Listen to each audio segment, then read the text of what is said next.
Hello, and welcome to Day 5 of Topher Reads The Hobbit. When we last left Bilbo, Gandalf, and the dwarves, they were going into the Valley of Rivendell to meet the elves. So I'll back up by just about a paragraph, and then we'll pick up where we left off. Let's begin. The master of the House of Rivendell was an elf friend. One of those people whose fathers came into the strange stories before the beginning of history. The wars of the evil goblins and the elves and the first men in the north. In those days of our tale, there were still some people who had both elves and heroes of the north for ancestors, and Elrond was master of the house and their chief.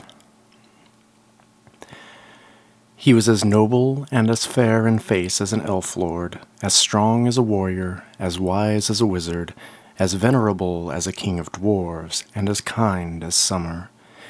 He comes into many tales, but his part in the story of Bilbo's great adventure is only a small one, though important, as you will see, if ever we get to the end of it. His house was perfect, whether you liked food or sleep or work or storytelling or singing or just sitting and thinking best or a pleasant mixture of them all. Evil things did not come into that valley. I wish I had time to tell you even a few of the tales or one or two of the songs that they heard in that house. All of them, the ponies as well, grew refreshed and strong in a few days there. Their clothes were mended as well as their bruises, their tempers, and their hopes. Their bags were filled with food and provisions light to carry but strong to bring them over the mountain passes. Their plans were improved with the best advice, so the time came to Midsummer Eve, and they were to go on again with the early sun on midsummer morning. Elrond knew all about ruins of every kind. That day he looked at the swords they had brought from the troll's lair, and he said, "These are not troll make. They are old swords, very old swords of the high elves of the west, my kin. They were made in Gondolin for the goblin wars. They must have come from a dragon's hoard or goblin plunder, for dragons and goblins destroyed that city many ages ago. This, Thorin, the runes named Orcrist, the goblin cleaver. In the ancient tongue of Gondolin, it was a famous blade. This, Gandalf, was Glamdring, foe hammer, that of the king of Gondolin one once wore. Keep them well."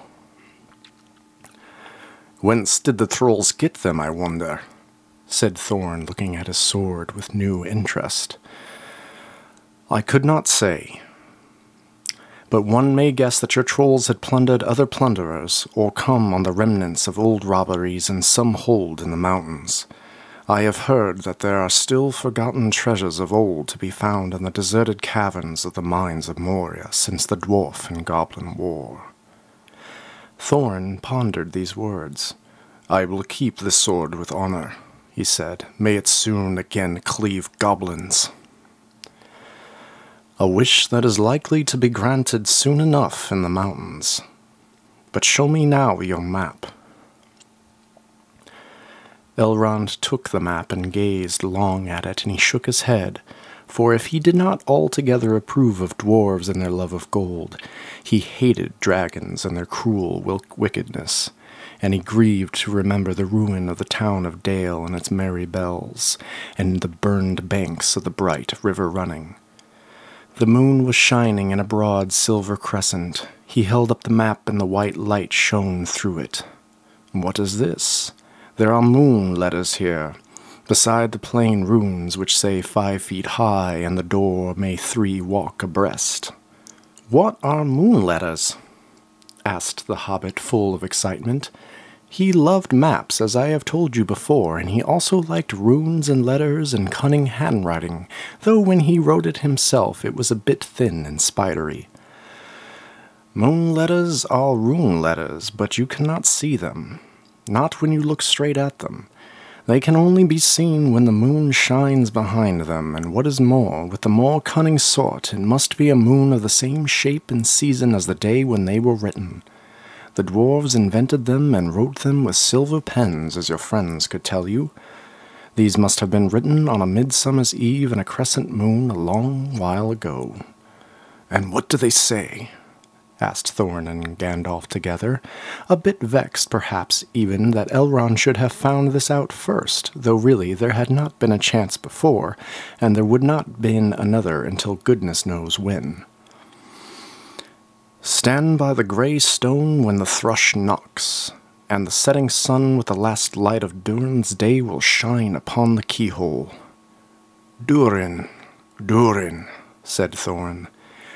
"He was the father of fathers of the eldest race of dwarves, the Longbeards, and my first ancestor. I am his heir." "Then what is Durin's day?" asked Elrond.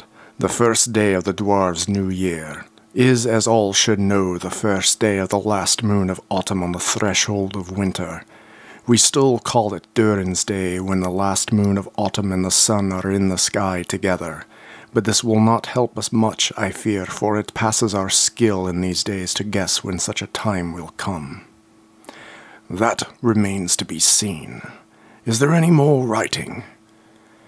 "None that can be seen by this moon," said Elrond, and he gave the map back to Thorin, and then they went down to the water to see the elves dance and to sing upon the midsummer's eve.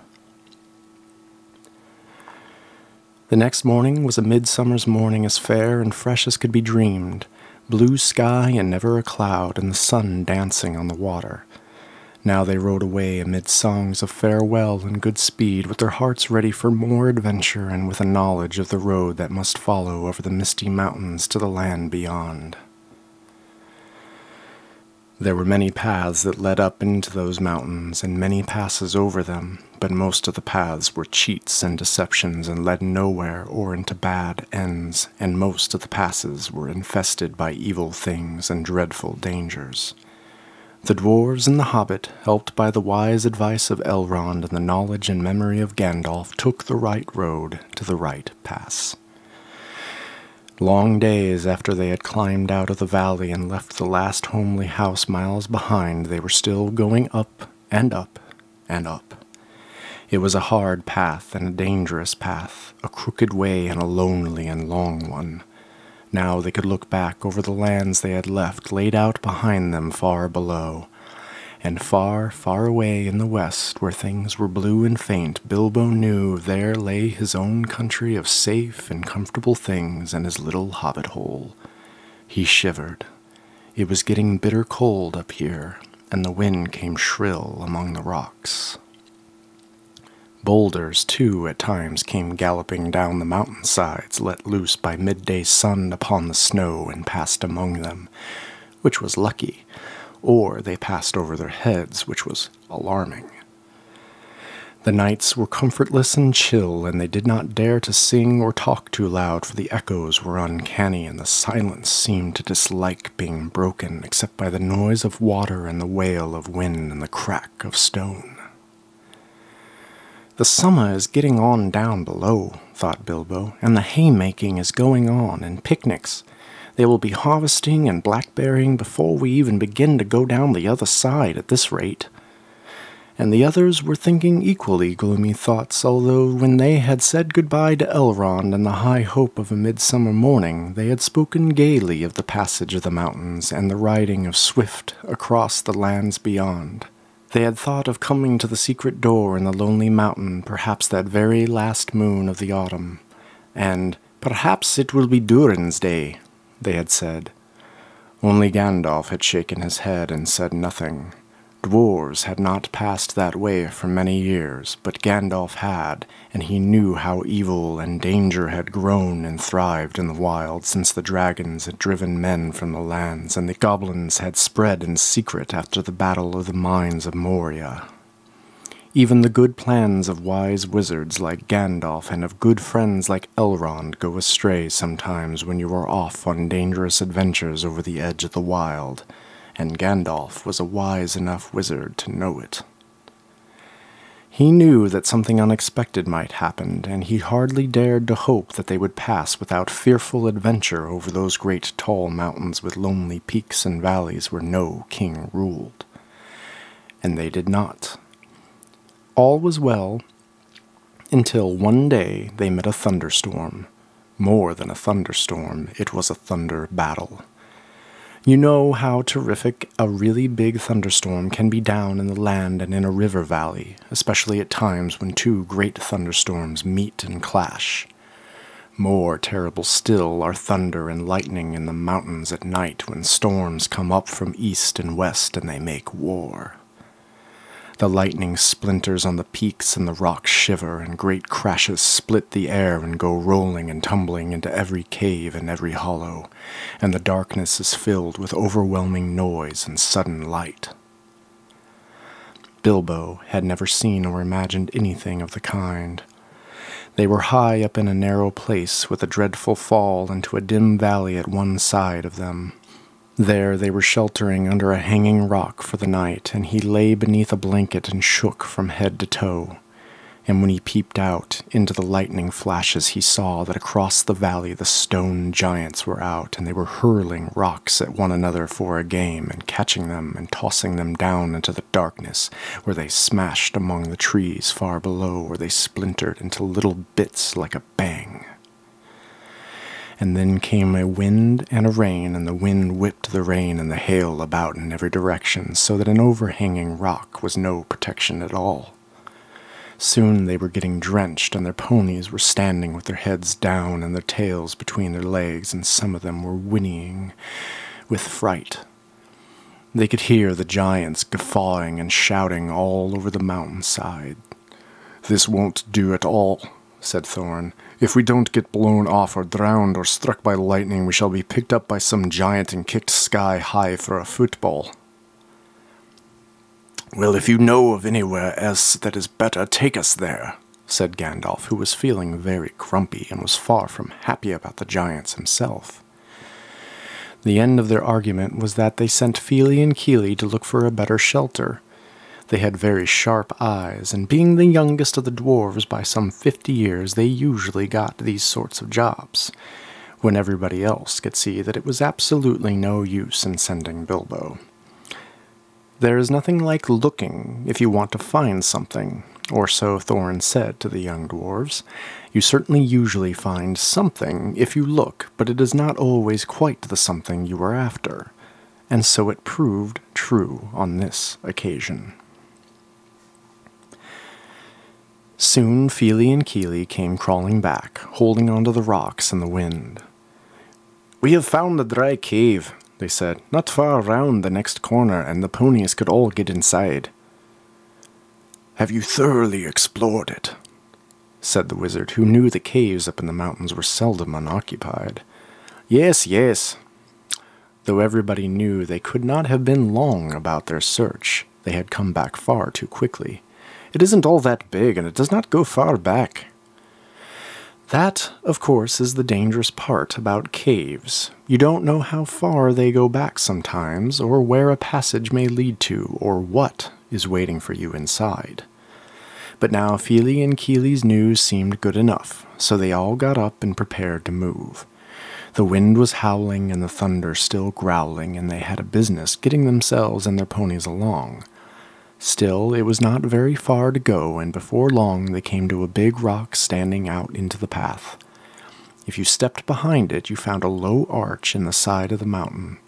There was just room to get the ponies through with a squeeze, and when they had unpacked and unsaddled, as they passed under the arch, it was good to hear the wind and the rain outside instead of all about them. And it was good to feel safe from the giants and their rocks. But the wizard was taking no risks. He lit up his wand as he did that day in Bilbo's dining room that seemed so long ago, if you remember, and by its light they explored the cave from end to end. It seemed quite a fair size, but not too large and mysterious. It had a dry floor and some comfortable nooks. At one end there was a room for the ponies, and there they stood, mighty glad of the change, steaming and champing in their nose bags.